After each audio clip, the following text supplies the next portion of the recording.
अब हम लोग क्लास 12 की जो हिस्ट्री की जो सीरीज चल रही थी उसमें हम लोग चैप्टर 2 को देखते हैं। इसमें हम लोग राजा, किसान और नगर के बारे में पढ़ेंगे। इसमें प्रारंभिक जो राज थी उनकी जो अर्थव्यवस्था थी लगभग 600 ईसा पूर्व से 600 ईसा बीच, वो देखेंगे। ठीक है, इसमें सबसे पहले हम लोग देखते हैं कि हड़प्पा सभ्यता के बाद 1500 वर्षों के दौरान लंबे अंतराल में उपमहाद्वीप के विभिन्न भागों में कई प्रकार के विकास हुए। यही वह काल था जब सिंधु नदी और उसकी उपनदियों के किनारे रहने वाले लोगों ने ऋग्वेद का लेखन किया। और हम लोग वैदिक काल में पढ़े थे कि वैदिक काल में जो उत्तर वैदिक काल और ऋग वैदिक काल पढ़ते हैं, जिसमें ऋग वैदिक काल में ही ऋग्वेद की रचना होती है। ठीक है, इससे संबंधित हमारे चैनल पे एक वीडियो है, आप उसे जाकर देख सकते हैं वैदिक काल से। इसको पढ़ते हैं हम लोग। उत्तर भारत और दक्कन पठार क्षेत्र और कर्नाटक जैसे उपमहाद्वीप के कई क्षेत्रों में कृषक बस्तियाँ अस्तित्व में आई। साथ ही साथ दक्कन और दक्षिण भारत के क्षेत्रों में चरावाह बस्ती के प्रमाण मिलते हैं। ईसा पूर्व पहली शताब्दी के दौरान मध्य और दक्षिण भारत में शव के अंतिम संस्कार के नए तरीके भी सामने आए, जिनमें महापाषाण के नाम से ख्यात पत्थर के बड़े बड़े ढांचे मिले। महापाषाण का अर्थ हुआ महा यानी बड़ा, पाषाण का मतलब पत्थर हुआ। और कई स्थानों पर यह भी पाया गया कि शवों के साथ विभिन्न प्रकार के लोहे के बने उपकरण और हथियार भी दफनाए गए थे। अब थोड़ा हम लोग महापाषाण जो संस्कृति थी उनके बारे में जानते हैं। महापाषाण संस्कृति, मेगालिथ शब्द जो होता है वो ग्रीक शब्द मेगासस से बना है, जिसका अर्थ है विशाल। ठीक है, और लिथिक का मतलब होता है पत्थर। लेकिन पूरा पाषाण, माइक्रोलिथिक जो मध्य पाषाण काल था, वो नवपाषाण काल या ताम्रपाषाण के भी थे। यह औजारों में वर्गीकृत नहीं था, बल्कि जो मेगालिथ काल था वो पत्थर के अनुष्ठानिक उपयोग से था। यानी कि जो दक्षिण भारत में पत्थर विशेष रूप से दफनाने से जुड़े थे। इसमें पत्थर पर मृतकों की याद में लगाए जाते थे, आप इस चित्र से देख सकते हैं। ठीक है, तो ये जो महापाषाण काल था वो औजारों या किसी चीज़ से रिलेट नहीं था, बल्कि ये जो मृत व्यक्ति थे उनको दफनाने से संबंधित था। इसके अलावा हम लोग देखते हैं कि ईसा पूर्व 6ठी शताब्दी में नए परिवर्तन के प्रमाण मिलते हैं। शायद इसमें सबसे ज़्यादा मुखर आरंभिक जो राज थे, साम्राज्य थे, राजवरों का विकास हुआ। साथ साथ कृषि उपज को भी संगठित किया गया और नए नगरों का भी उदय हुआ। ठीक है, इसकी जानकारी हमें अभिलेख, सिक्के, ग्रंथ और चित्रों से मिलते हैं, जिसको हम लोग आगे देखते हैं। सर्वप्रथम प्रिंसेप जो होते हैं 1830 के दशक में ये ईस्ट इंडिया कंपनी के अधिकारी रहते हैं। इन्होंने ब्राह्मणी और खरोष्टी लिपि का अर्थ निकाला, और ये जो दोनों लिपियाँ थी ये शिलालेखों और सिक्कों पर प्रयुक्त थी, मतलब उन पर लिखा गया था। उन्होंने पाया कि इन जो सिक्के थे और जो अभिलेखों शिलालेख थे उन पर एक राजा का उल्लेख है जिसे प्रियदर्शी कहा गया है, जिसका अर्थ है देखने में सुखद या मनोहर मुख, मतलब जिसे देखने में सुखद।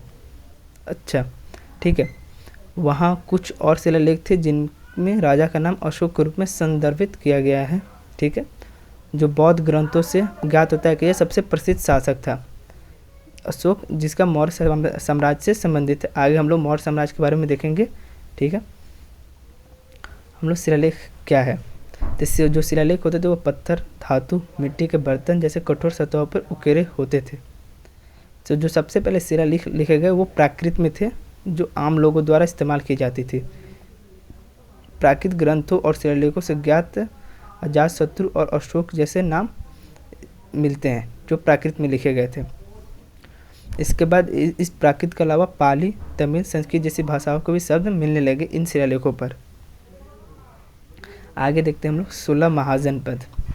सुलभ महाजनपद के अंतर्गत मगध, अंग, वज्जी, काशी, वत्स, कौशल, मल, पंचाल, चेंदी, कुरु, सूरसेन, अवंती, मत्स्य, अस्म, गंधार और कंबोज आती है। और ये देखेंगे कि अब अधिकतर जो महाजनपद थे वो उत्तर भारत में थे, और ये अधिकतर यमुना नदी के तट के आसपास ही विकसित थे। और जो एक महाजनपद थी वो अस्मक थी, वो 2 दक्षिण भारत में थे जो गोदावरी नदी के तट पर विकसित थे। अब हम लोग देखते हैं जनपद क्या थे। तो जनपद वैदिक भारत के प्रमुख राज्य थे। उस काल में आर्य सबसे शक्तिशाली जनजातियाँ थी, उन्हें जन कहा जाता था। इससे जनपद शब्द का जन्म हुआ, जहाँ जन का अर्थ होता है लोग और पद का अर्थ होता है पैर। ठीक है, तो ये इस बताया गया कि जहाँ लोग पैर रखते थे उसे जनपद कहा गया। ठीक है, जो जनपद काल था, ये जो महाजनपद काल था, ये इसे दूसरे शहरीकरण के रूप में देखा गया। जो पहला शहरीकरण था वो हड़प्पा सभ्यता में हुई थी। ठीक है, और ये दूसरे शहरीकरण के रूप में देखा गया। और जो महाजनपद थी, इसकी जानकारी हमें बौद्ध ग्रंथ के अगुंतर निकाय और जैन धर्म के भगवती सूत्र से मिलती है। लेकिन बहुत सारी अलग अलग सूचियाँ मिलती है कि जो वज्जी, मगध, कौशल, कुरु, पंचाल, गंधार और जो अवंती थी, इनका जो नाम था वो अधिकतर में मिलते हैं। हो सकता है कि ये बहुत ज़्यादा महत्वपूर्ण महाजन पद हो, मतलब इनका नाम अधिकतर जगहों पर मिलता है। जबकि अधिकांश महाजन पदों पर राजाओं का शासन था, लेकिन जो गण और संघ थे, यहाँ पे लोगों के समूह का शासन था। यानी कि जो महाजन पद थे वहाँ पर देखा गया कि राजाओं का शासन था, लेकिन एक गण और संघ थे, राज्य थे, जहाँ पे लोगों के समूह का शासन होता था। जो भगवान महावीर हैं और भगवान जो बुद्ध है वो इन्हीं गण से संबंधित थे। अब हम देखते हैं कि 6ठी शताब्दी ईसा पूर्व को जो भारतीय इतिहास का, उसमें एक प्रमुख परिवर्तन देखा गया। इस वक्त देखा गया कि प्रारंभिक राज्यों का उदय हुआ, लोहों का बढ़ता उपयोग हुआ। ठीक है, इसके अलावा सिक्कों का विकास हुआ, इसके अलावा बौद्ध धर्म, जैन धर्म का भी विकास देखा गया। अब हम देखते हैं कि 16 महाजनपदों में पहला महाजनपद मगध, जो सबसे शक्तिशाली महाजनपद में से एक था। 6ठी से 4ठी शताब्दी ईसा पूर्व में मगध सबसे शक्तिशाली महाजनपद बन गया।